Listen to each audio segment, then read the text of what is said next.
Okay, this is picking up where we left off. We're going to continue and we're going to look at the burger cases. And the most influential and important to this day is Roe v. Wade. Um, so let's get started. Roe versus Wade. Roe v. Wade established a woman's right to have an abortion in the first trimester. So this does give women the right to an abortion within the first trimester. That's a simple breakdown. Many states have taken this and either expanded it or cut it back.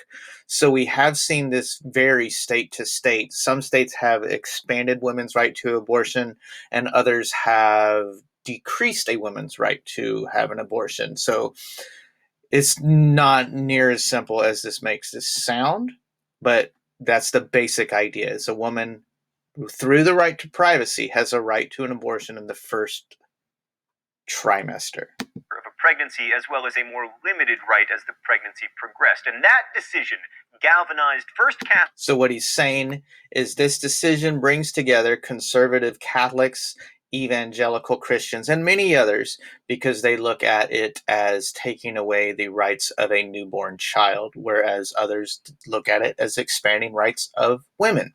And the U.S. has argued about it ever since.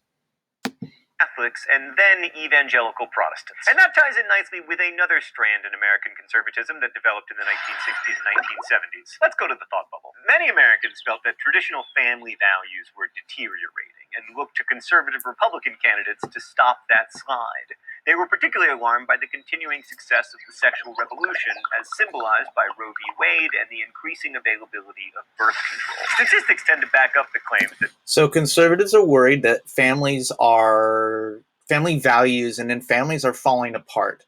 You could look at this as saying that this is true because there was more divorce, but you could also look at this as saying, yes, there was more divorce because women now had rights to have a divorce, and they had been denied that before. We started to see kids being home more by themselves too, but this is once again, as cost of living has increased, both parents have to work. So there's evidence either side can argue and try to prove its point. Traditional family values were in decline in the 1970s. Like, the number of divorces soared to over 1 million in 1975, exceeding the number of first-time marriages. The birth rate declined, with women bearing 1.7 children during their lifetimes by 1976, less than half the figure in 1957. Now, of course, many people would argue that the decline of these traditional values allowed more freedom for women and for a lot of terrible marriages to end, but that's neither here nor there. Some conservatives also complained about the passage in 1972 of Title IX. You want to know Title IX. This bans discrimination in higher education. For example, it gives, money for women's sports, which banned gender discrimination in higher education, but many more expressed concern about the increasing number of women in the workforce. Like, by 1980, 40% of women with young children had been in the workforce, up from 20% in 1960. The backlash against increased opportunity for women is most obviously seen in the defeat.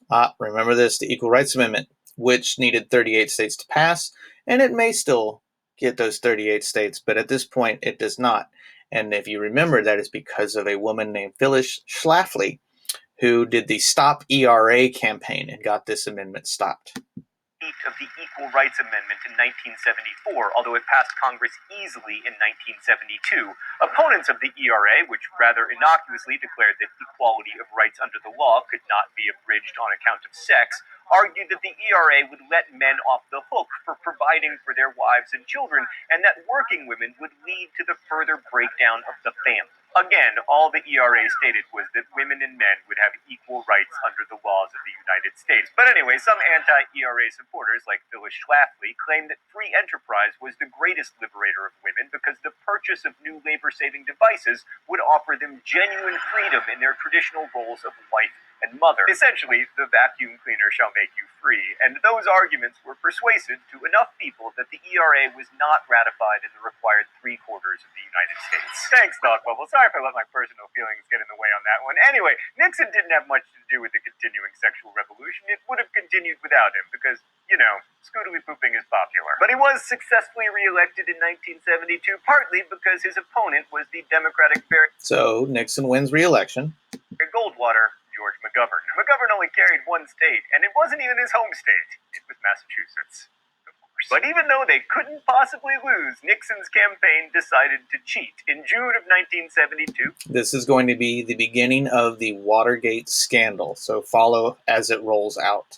People from Nixon's campaign broke into McGovern's campaign office, possibly to plant bugs. Now, we don't know if Nixon actually knew about the activities of the former employees of the amazingly acronymed CREEP, that is the Committee for the Re-election of the President. But this break-in at the Watergate Hotel eventually led to Nixon being the first and so far only American president to resign. What we do know is this: Nixon was really paranoid about his opponents, even the ones who appealed to 12% of American voters, especially after Daniel Ellsberg. So we start to learn that Nixon is very paranoid. You could argue he was maybe the most paranoid president. He just really wanted to be liked. He wanted to be the greatest president of all time. And when you get to your readings, you'll discover he did a lot of accomplishments. He made our relations with China and the USSR better. He also did all those environmental things that we saw. So he does quite a bit, but unfortunately, he's remembered for Watergate, just how unfortunately Lyndon Johnson is remembered mainly just for the Vietnam War and not all the many, many accomplishments that he had.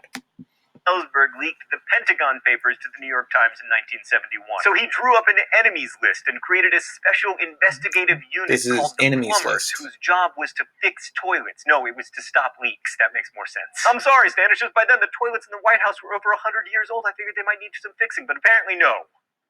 Leaking. So what ultimately doomed Nixon was not the break-in itself, but the revelations that he covered it up by he uses his power to cover it up. He fires a lot of people. This is what some folks would try to compare to today and the things that are happening in White House today and any other White House that maybe fires people that they suspect are going against them. It happens in multiple White Houses, but in this one, he's firing people that are helping to investigate him. So he's using his power to cover this up.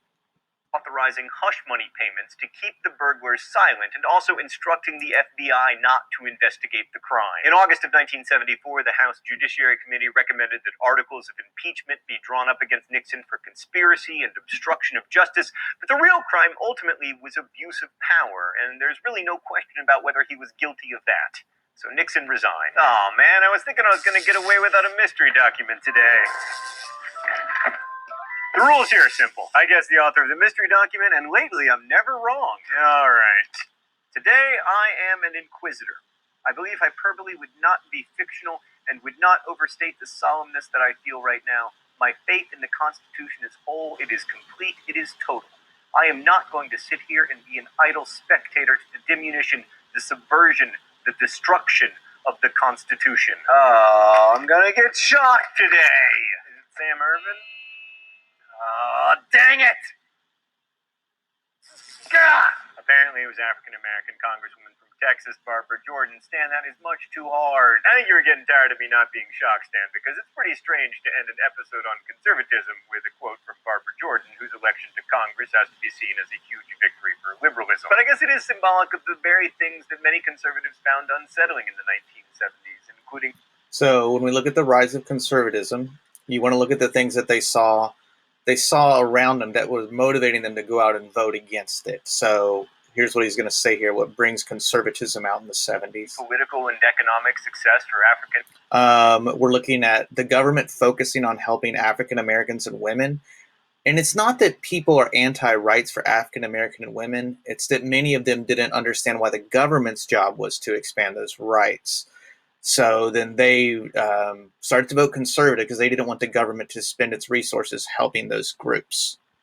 Americans and women in the legislation that helped the marginalized. I know that sounds very judgmental, but on the other hand, the federal government had become a huge part of every American's life, maybe too huge. And certainly conservatives weren't wrong when they said that the founding fathers of the U.S. would hardly recognize the nation that we had become by the 1970s. In fact, Watergate was followed by a Senate investigation by the Church Committee, which revealed that Nixon was hardly the first president to abuse his power. The government had spied on Americans throughout the Cold War. The Church Committee is important because it shows many Americans that the government has used its power to spy on them. And this caused a backlash against government. Obviously, if you find out that the government's been spying on you, a lot of the spying was done obviously on suspected communists, Black Panthers, LGBTQ, anyone that was perceived as not uh, taking part in the government that they wanted them to be.